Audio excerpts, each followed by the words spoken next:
আসসালামু আলাইকুম। নরসিংদী জেলাতে অবস্থিত একটি পার্ক, ড্রিম হলিডে পার্ক। এটি পাঁচধনা এলাকায় অবস্থিত। ঢাকা সিলেট মেইন রোডের মধ্যে এই পার্কটির অবস্থান। কৃত্রিমভাবে তৈরি করা এই পার্কটি বেশ সুন্দর। 350 টাকা ভিজিট দিয়েই ভিতরে প্রবেশ করা যায়। এর ভিতরে রয়েছে কৃত্রিমভাবে তৈরি করা পাহাড়, বিভিন্ন ধরনের কটেজ, রেলপথ, হেলিপ্যাড, বিভিন্ন ধরনের প্রাণীদের চিত্র, প্রাণীদের অবয়ব, একটি সুন্দর পালকি দেখতে পাচ্ছি। এছাড়াও কিছু মেটালের তৈরি করা রিক্সা আছে। এখানে কিছু বেলুন দেখা যাচ্ছে। ওয়াটার পার্ক রয়েছে। বেশ সুন্দর একটি পার্ক, ড্রিম হলিডে পার্ক।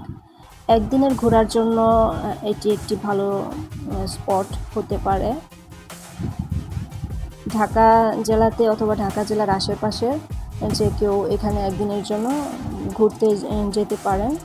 এখানে আদর্শ গ্রাম দেখানো হচ্ছে। আদর্শ গ্রাম আমার খুব ভালো লেগেছে।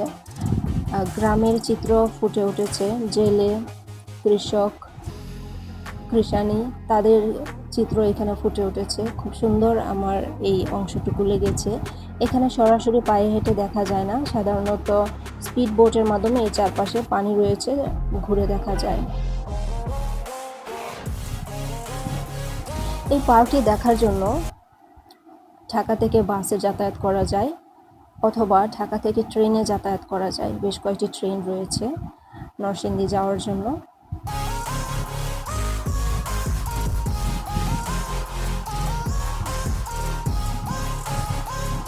এই পার্ক প্রায় 3 থেকে 4 ঘন্টা এর মতো সময় লাগে পুরোটা পায়ে হেঁটে দেখার জন্য।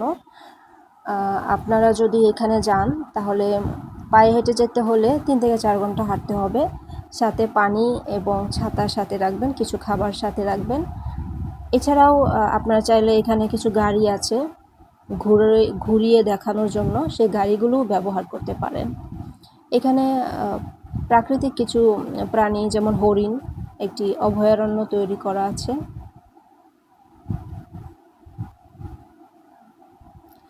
একদিনে এই অংশটুকু ঘুরে আমার ভালোই লেগেছে। আমি ফার্স্ট গিয়েছি এখানে, এর আগে কখনো যাইনি। এটার ভিতরে রেস্টুরেন্ট রয়েছে, খাওয়া দাওয়ার যথেষ্ট পরিমাণে ব্যবস্থা আছে এবং এই পার্কের বাহিরেও খাওয়া দাওয়ার বেশ কয়েকটি হোটেল আছে। এছাড়াও আপনারা চাইলে খাবার সাথে করে নিয়েও যেতে পারেন। এখানে অনেকগুলো পিকনিক স্পট রয়েছে। যারা পিকনিকে যাবেন অনেকে একসাথে করে, তারা সেই স্পটগুলো ব্যবহার করতে পারেন।